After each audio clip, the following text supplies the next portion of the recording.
السلام علیکم ورحمۃ اللہ وبرکاتہ۔ آپ میرے اس چینل کو سبسکرائب کریں، بہت شکریہ آپ کا۔ چینل کو سبسکرائب کریں، تھینک یو، اللہ حافظ۔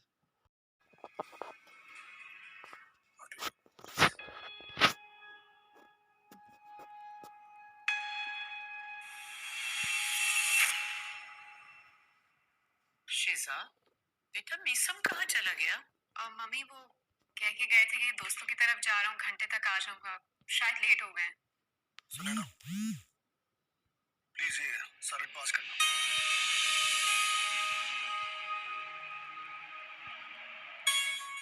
سالڈ جی جی تھینک یو۔ کیا بات ہے لائبہ، آج سے تم بھی ہمارے ساتھ کھانا کھا رہی ہو؟ کم کم نظر آتی ہو آج کل۔ خیریت تو ہے؟ کسی سے چھپ تو نہیں رہی نا؟ نہیں نہیں، ایسی تو کوئی بات نہیں ہے چھوٹی امی۔ نہیں پتا نہیں وہ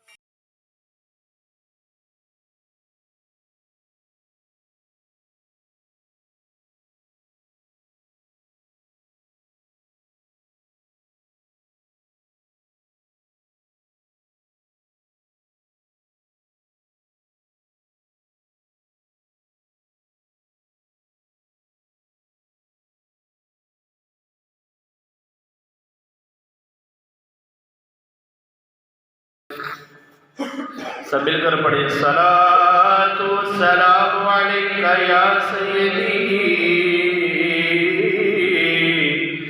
یا رسول اللہ، الصلاۃ والسلام علیک یا سیدی یا حبیب اللہ، الصلاۃ والسلام علیک یا سیدی یا رحمة للعالمين وعلى آلك وصحابك يا سيدي يا خاتم النبيين۔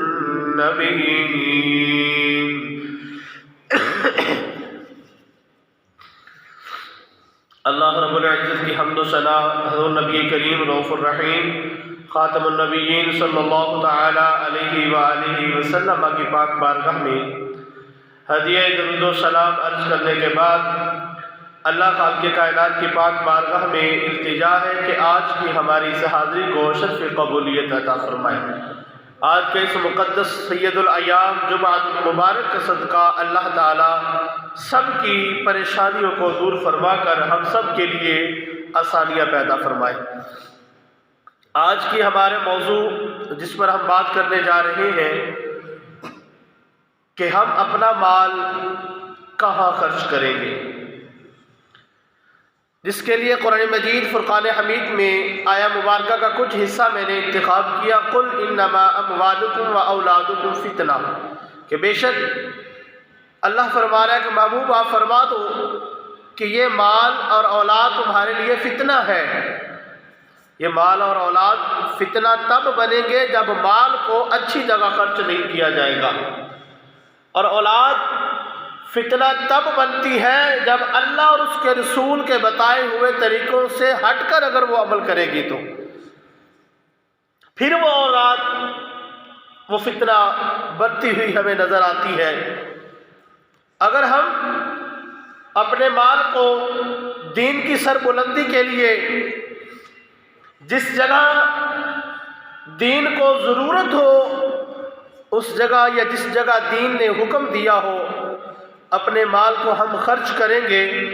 تو ہی ہمارے لیے وہ مال اصل میں فائدہ مند ثابت ہوگا۔ اور ہمیں بارہا دفعہ قرآن پاک نے بہت سے مقامات میں ارشاد فرمایا، الذین ينفقون اموالهم فی سبیل اللہ، کہ اپنے مالوں کو خرچ کرو، اللہ تعالیٰ کی راہ میں خرچ کرنے کا حکم دیا۔ اب اللہ تعالیٰ کی راہیں، نیکی کے راستے، مال خرچ کرنے کی جگہیں بہت ساری ہمیں نظر آتی ہیں کہ ہمیں اپنا مال اچھی جگہ خرچ کرنا چاہیے۔ یا تو وہ دین کی سربلندی کے لیے ہو، دین کی خدمت کے لیے ہو، یا جہاں پہ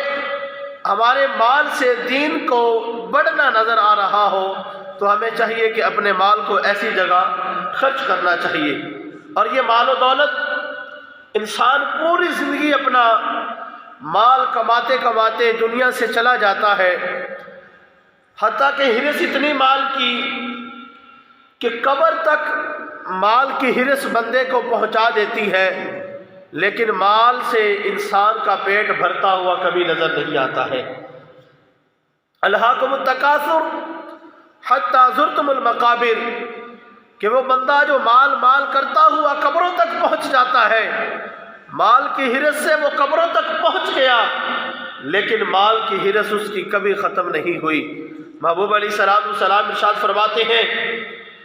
کہ یہ بندہ جو مال کرتا ہے، ایکم مالی مالی مالی، محبوب فرما رہے ہیں کہ اصل میں بندے کا مال، یہ جو کہتا ہے کہ ہائے میرا مال میرا مال، اصل میں اس کا مال وہی ہے جو اس نے اللہ کی راہ میں خرچ کر دیا۔ اصل میں اس کا مال وہی ہے جو اس نے کھایا پیا اور ہضم کر لیا۔ اصل میں اس کا مال وہی ہے جو اس نے پہنا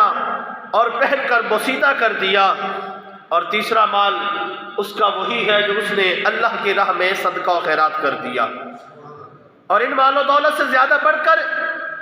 فائدہ مند مال جو ہے وہ اللہ کی راہ میں خرچ کرنے کو کہا گیا ہے۔ آج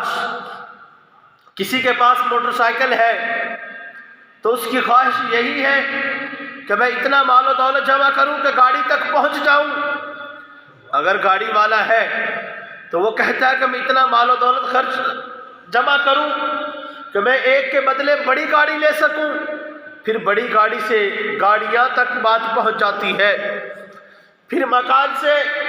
بڑی عمارت تک بات پہنچ جاتی ہے، پھر بڑی عمارت سے بڑے محل تک بات پہنچ جاتی ہے، حتیٰ کہ انسان کو یہ مال کی ہرس، مال و دولت کا لالچ کبھی ختم نہیں ہوتا ہے۔ ہم اپنے روزمرہ کے کام و افعال کو دیکھ لیں کہ شادی بیاہ کے موقع پر ہم اپنا جو مال و دولت خرچ کرتے ہیں، نہیں دیکھتے کہ اس میں کہیں شریعت کی دھجیاں تو نہیں اڑائی جا رہی، ہم نہیں دیکھتے کہ کہیں ہمارا یہ مال و دولت خرچ کرنا اللہ اور اس کے رسول کی ناراضگی کا سبب بن جائے، لیکن ہم ہزاروں کیا لاکھوں روپیہ اپنے بچوں کی شادیوں پر ایسے ہی اڑا دیتے ہیں۔ ناچ گانوں میں اور ڈھول کی تھاپوں پر ناچتے ہوئے پر اپنے ہزاروں روپوں کو لٹا دیا جاتا ہے۔ اور پھر جب ولیمے کی بات کی جائے تو ولیمے پر بھی صرف اپنا ناک اونچا کرنے کے لیے، ناک محبوب کی سنت کو ادا کرنے کے لیے طرح طرح کے پکوان بنائے جاتے ہیں، لاکھوں روپیہ، ہزاروں روپے پھر تباہ و برباد کر دیے جاتے ہیں۔ لیکن جب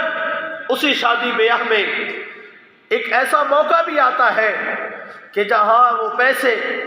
چند پیسے، کوئی لاکھوں نہیں، کوئی ہزاروں نہیں، چند روپے اللہ اور اس کے رسول کے دین کے لیے دینے کا وقت آتا ہے تو پھر اس وقت ہمارے پاس باتیں بہت ہوتی ہیں۔ جب نکاح کا وقت آیا تو نکاح کے لیے جب فیس دینے کا معاملہ پیش آتا ہے تو پھر ہمارے پاس لاکھوں ہزاروں نہیں ہوتے۔ کیوں؟ کہ نکاح پڑھانے والے نے وہ چند روپے لے کر کوئی اچھے کپڑے پہن لے گا، اچھی دستار پہن لے گا، کھانا کھائے گا، نماز پڑھائے گا، جو اس کو طاقت ملے گی ان پیسوں سے وہ اللہ کے دین کے لیے خرچ کرے گا اور پھر اس کا اجر و ثواب ہمیں بھی عطا کیا جائے گا۔ کیوں؟ کیونکہ وہ مال و دولت ہمارا اچھی جگہ خرچ ہو رہا ہے۔ اسی لیے ہمیں ایسے موقعوں پر بہت زیادہ باتیں کرنا بھی آتی ہیں۔ پھر ہماری کوشش یہی ہوتی ہے کہ ہم اپنے بچی اور بچے کا نکاح ایسی جگہ کریں جہاں پہ جناب اگلا ہمارا رشتہ دار وہ بڑے مال و دولت والا ہو، لیکن نکاح پڑھانے کے لیے کوئی فقیر ہی ہو جو جناب نہ کوئی بات پوچھے نہ کوئی بتائے، بس ہمارا کام بن جائے، وہ اپنے گھر کو جائے، ہم اپنے گھر کو جائیں۔ اللہ اور اس کے رسول کے نام پر دینے کی جب باری آتی ہے تو پھر ہم دنیا داری کی باتوں کو چھوڑ کر سب سے بڑے دین کے ٹھیکیدار بھی ہم ہی بن کے بیٹھ جاتے ہیں، کیونکہ وہ مال و دولت ہمارا ایسی جگہ جا رہا ہے کہ وہ نکاح پڑھانے والا اچھے کپڑے پہنے گا، سر پہ دستار خرید لے گا، یا گھر میں بچوں کے کھانے کا انتظام کرے گا، اور پھر وہ آ کر مصلی رسول پر کھڑا ہو کر اللہ اکبر کی صدا لگائے گا، نماز پڑھائے گا۔ تو اس کا نماز پڑھانا، اس کے بدن پر پہنے ہوئے کپڑے اگر وہ آپ کے چند پیسوں کی وجہ سے ملے ہیں تو یہ اس کا اجر و ثواب آپ کو بھی عطا کیا جائے گا۔ اگر ہم اس بات کو سمجھ جائیں کہ ہمارا مال و دولت کہیں ایسی جگہ خرچ کیوں ہو رہا ہے جہاں اللہ اور اس کے رسول کی ناراضگی کا سبب ہو، جہاں ناچنے والوں کو گھر میں لایا جائے اور لاکھوں ہزاروں لٹا دیے جائیں، لیکن جب دلہا صاحب مسجد میں نوافل ادا کرنے کے لیے آئیں اور جناب آنکھیں بند کیے مسجد سے چپکے سے نکل جائے، کیونکہ اب مجھے مسجد کے گلے میں چند روپے ڈالنے پڑیں گے، کیوں؟ یہ اللہ اور اس کے رسول کے نام پر خرچ جو ہونے ہیں۔ اسی لیے ایسی جگہوں میں خرچ کرتے ہوئے پتہ نہیں ہم لوگوں کو ہو کیا جاتا ہے۔ یہ ہمارے شادی بیاہ کے معاملات میں ایک چھوٹا سا تجزیہ، ایک چھوٹا سا آئینہ ہے جو ہم نے آج دیکھنے کی کوشش کی ہے۔ اور پھر ہماری فوتگی اور اصالِ ثواب کا جو معاملہ ہے، اس میں بھی آج جو اصالِ ثواب کی نیت سے کیا جاتا ہے، شاید کہ آج وہ بھی اصالِ ثواب کے لیے نہیں رہا، وہ بھی لوگوں کو دکھانے کے لیے، اپنی برادری میں، رشتہ داروں میں اپنا قد اونچا کرنے کے لیے، اپنی ناک کو اونچا کرنے کے لیے بڑے بڑے پکوانوں کا اہتمام کیا جاتا ہے، بڑے بڑے کھانوں کا انتظام کیا جاتا ہے، جس میں دور دور تک اصالِ ثواب کی کوئی چیز نظر نہیں آتی ہے۔ اصالِ ثواب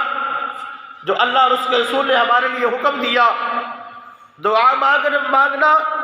اور اصالِ ثواب کے لیے کچھ پڑھ کر، کچھ پڑھوا کر اپنے مرنے والوں کے لیے اصالِ ثواب کرنا، اور جو اصالِ ثواب کھانا جس کے لیے بنایا جاتا ہے، اصالِ ثواب کی نیت سے آج اس میں شاید ہی کہ وہ لمحے یا وہ موقع کم ہو جو ہم صرف اور صرف اصالِ ثواب کی نیت سے ہم اس کو بنا کر تقسیم کرتے ہوں۔ آج ہم یہی سمجھتے ہیں کہ لوگ کیا کہیں گے، رشتہ دار کیا کہیں گے، برادری والے کیا کہیں گے، ان کا مرنے والا مر گیا، ان سے کھانا ہی نہ پورا نہ ہوا۔ بدقسمتی کے ساتھ اگر کسی کے گھر سے ایسے موقع پر کوئی کھانا کم پڑ جائے تو پھر لوگوں کی باتیں سننے والی ہوتی ہیں، تو وہ بیچارہ جو پہلے ہی غم زدہ ہے، پہلے ہی غموں کے پہاڑ اس پر ٹوٹے ہوئے ہیں، اس کو فکر یہی ہوتی ہے کہ میں نے برادری کے لیے، رشتہ داروں کے لیے، گاؤں والوں کے لیے کھانے کا بھی اہتمام کرنا ہے۔ تو ہم ایسی رسموں میں خود پڑھ کر ہی خود ہی ہم نے اپنے گلوں میں وبال ڈال رکھا ہے، ہم نے خود ہی اپنے لیے پریشانیوں کے انبار کھڑے کر رکھے ہیں، خود ہی ہم ایسے گھیرانوں میں گھر چکے ہیں کہ آج ہمارا نکلنا اس میں سے دشوار ہو رہا ہے۔ کیوں نہ ہو کہ آج ہم خود اپنے تہی کوشش کرتے ہوئے ایسے کاموں سے رک جائیں کہ جس میں ہم بھی مشکل میں ہوں، اور ہمارے محلے میں رہنے والے، گاؤں میں رہنے والے، کہیں ایسا نہ ہو کہ ہم تو آج کر لیں گے، وہ برادری والا بیچارہ غریب جو صبح لے کر شام تک مزدوری کرے اور شام کو اپنے بچوں کا پیٹ پالے، اور پھر جب ایسا موقع اس کے پاس آئے کہ بیٹی کی شادی کرنی ہو، لاکھوں کا دہیج خریدے، پھر کھانے کا بھی انتظام کرے، اور پھر جب اس کے نکاح کے لیے جایا جائے، پھر جناب اب پورے محلہ کا پورا گاؤں وہاں امٹ جائے، اور پھر اس کا کھانا ختم بھی ہو جائے، پھر اس کو بھی باتیں سننا پڑتی ہیں، اور ہماری زبانیں پھر بھی نہیں تھکتی ہیں کہ ایسے موقع پر جہاں اس کا ساتھ دیا جائے اور ہم جناب وہاں جا کر اپنے ہی دھن میں اور اپنے ہی انداز میں نہ شادی بیاہ کا ماحول دیکھا، نہ خوشی غمی کا ماحول دیکھا، اور جو اپنے من میں آیا ہم وہی کہتے ہوئے چلے جاتے ہیں۔ بالآخر آج ہم جگہ جگہ ذلیل و رسوا ہو رہے ہیں، پریشانیوں کے معاملات میں گھرے ہوئے ہیں، تو پھر وہ ہماری ہی وجہ سے ہے، کیونکہ یہ ہمارے ہاتھوں کے بنائے ہوئے خود کے کرتوت اور خود کے قوانین ہیں جو آج ہمارے لیے مشکلات پیدا کرتے ہوئے نظر آتے ہیں۔ اگر ہم نے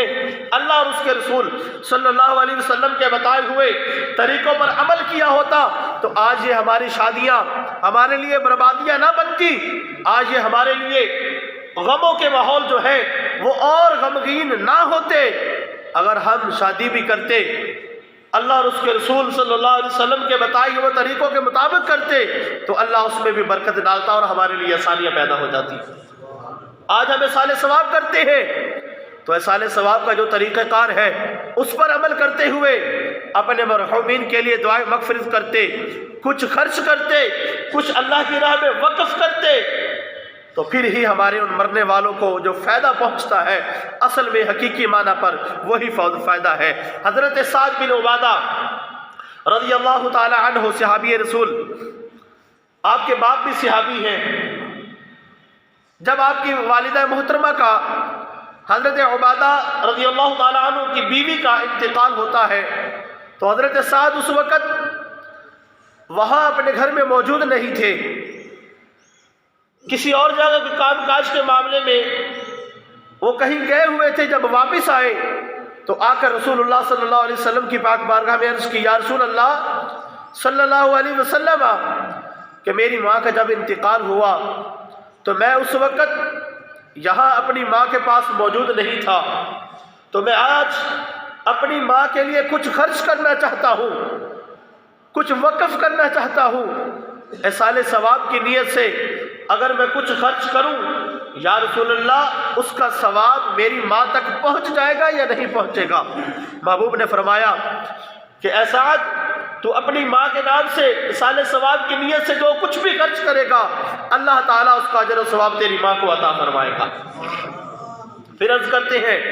یا رسول اللہ صلی اللہ علیہ وسلم آپ اس بات پر گواہ ہو جائیں کہ میرا وہ فلاں باغ، پھلوں والا باغ، وہ میں نے اپنی ماں کے اصال ثواب کے لیے اللہ اور اس کے رسول کے نام پر میں نے اس کو وقف کر دیا۔ پھر دوسری حدیث پاک میں بھی اسی طرح حضرت سعد بن عبادہ رضی اللہ تعالیٰ عنہ عرض کرتے ہیں یا رسول اللہ صلی اللہ علیہ وسلم میں اپنی ماں کے لیے اصال ثواب کے لیے کچھ خرچ کرنا چاہتا ہوں، کیا اس کا ثواب میری ماں کو پہنچے گا؟ محبوب نے فرمایا ہاں ضرور پہنچے گا۔ تو حضرت سعد بن عبادہ رضی اللہ تعالیٰ عنہ عرض کرتے ہیں یا رسول اللہ صلی اللہ علیہ وسلم میرے پاس ایک کنواں ہے، وہ میں نے اپنی ماں کے اصال ثواب کے لیے اس کو وقف کر دیا۔ اب ہمیں بخاری شریف کی حدیث پاک موجود ہے، اب یہ حدیث پاک واضح ہمیں بتا رہی ہے کہ اصال ثواب کا طریقہ کار کیا ہے۔ اصال ثواب کا طریقہ کار اللہ کی راہ میں خرچ کرنا ہے، کچھ وقف کرنا ہے۔ جہاں کسی چیز کو ضرورت ہوتی ہے، وہ آج کل ہم مدارس میں، مساجد میں ہمیں کسی چیز کی ضرورت پڑتی ہے تو ہم جا کر وہاں وقف کرتے ہیں، مدارس میں پڑھتے ہوئے ان بچوں کے لیے کچھ لنگر کا اہتمام کرتے ہیں، کچھ لنگر میں جا کر حصہ ڈال دیتے ہیں، یا کسی مدارس والوں کو زمین کی، اینٹوں کی، بجری سریا یا ایسی چیز کی ضرورت پڑتی ہے تو پھر ہم اپنے مرنے والوں کے لیے وہاں پر ایسی چیزیں خرچ کرتے ہیں تو اللہ تعالی ہمارے مرنے والوں کو اس کا اجر و ثواب عطا فرماتا ہے۔ تو آج ہم پتہ نہیں خوشی کا ماحول ہو یا غمی کا ماحول ہو تو ہم نے اس کو اتنا مشکل بنا دیا ہے کہ آج ہم ہی خود اس میں سے نکلتے ہوئے بڑی مشکل سے ہم نظر آتے ہیں۔ اللہ اور اس کے رسول صلی اللہ علیہ وسلم کی بارگاہ میں جب خرچ کرنے کا موقع آتا ہے تو ہمیں اس حدیث پاک سے یہ سبق بھی ملتا ہے کہ حضرت سعد بن عبادہ رضی اللہ تعالیٰ عنہ عرض کر رہے ہیں یا رسول اللہ آپ گواہ ہو جائے کہ میں نے فلاں پھلوں والا باغ، یہ نہیں کہا کہ فلاں باغ، شاید ہو سکتا ہے کہ وہ باغ کام کا نہ رہا ہو، ان درختوں پر پھل لگتا بھی ہو کہ نہ لگتا ہو، لیکن وضاحت ضرور کی یا رسول اللہ فلاں پھلوں والا باغ میں نے اللہ کی راہ میں خرچ کیا۔ تو اس کا مطلب یہ ہے کہ صحابہ جو بھی اللہ کی راہ میں خرچ کرتے تھے وہ اجڑا ہوا یا بیکار یا بے سود نہیں، بلکہ جو ان کے پاس اچھا ہوتا تھا وہ اللہ کی راہ میں خرچ کر دیتے تھے۔ جو ان کے پاس قیمتی سے قیمتی شے ہوتی، اور آج ہمیں مسجد کی جھولی میں چندے میں کچھ ڈالنا بھی ہو تو ہم جناب ایسا نوٹ نکالتے ہیں جناب بڑا بوسیدہ ہو اور چھوٹا ہو، اور ختم پاک میں کچھ رکھنا پڑ جائے تو بعض دفعہ ہمیں بھی ملتے ہیں ایسے نوٹ جن کے نمبر ہی نہیں ہوتے، یا آدھا کٹا ہوتا ہے اور آدھا نہیں ہوتا ہے۔ تو اللہ کی راہ میں خرچ کرنا تو ہم کون سا نکال رہے ہیں؟ وہ جو ہمارے کسی کام کا نہ ہو۔ اگر ہم اپنے بزرگوں کو، صحابہ کرام کے اقوال پر عمل کرتے ہیں تو پھر ہمیں یہ نہ دیکھنا پڑے کہ مسجد کی جھولی آ رہی ہے یا مدارس کے لیے مسجد میں یا کہیں اعلان کیا جاتا ہے، تو ہمیں یہ نہ دیکھنا پڑے کہ ہمارے پاس چھوٹا نوٹ کون سا ہے اور پھر چھوٹے میں سے بوسیدہ کون سا ہے۔ یہ نہ ہو، جب اللہ سے مانگے تو بڑے سے بڑا مانگے، اچھے سے اچھا مانگے، زیادہ سے زیادہ مانگے، لیکن جب خدا کے نام پر دینے کی باری آئے تو پھر ہم چھوٹا کیوں دیں، بوسیدہ کیوں دیں، پھر ایسی بات ہم کیوں اللہ کے سامنے رکھیں؟ اللہ کے محبوب علیہ الصلوۃ والسلام کے پیارے غلاموں، ہمارے بزرگوں نے، سلف صالحین نے، صحابہ کرام نے، ولیوں، غوث و قطب و ابدال نے یہ کاموں پر عمل کر کے ہمیں بتا دیا کہ اللہ کن کاموں سے راضی ہوتا ہے، اور رسول اللہ کی بتائے ہوئے طریقوں پر عمل کرتے ہوئے جب ہم جائیں گے ہمارا نبی راضی ہوگا تو ہمارا خدا بھی ہم سے راضی ہو جائے گا۔ تو میں یہ جمادی الثانی کا مہینہ جاری ساری ہے، تو اس کے 22 جمادی الثانی کو حضرت سیدنا ابو بکر صدیق رضی اللہ تعالی عنہ کا وصال ہوا 13 ہجری میں،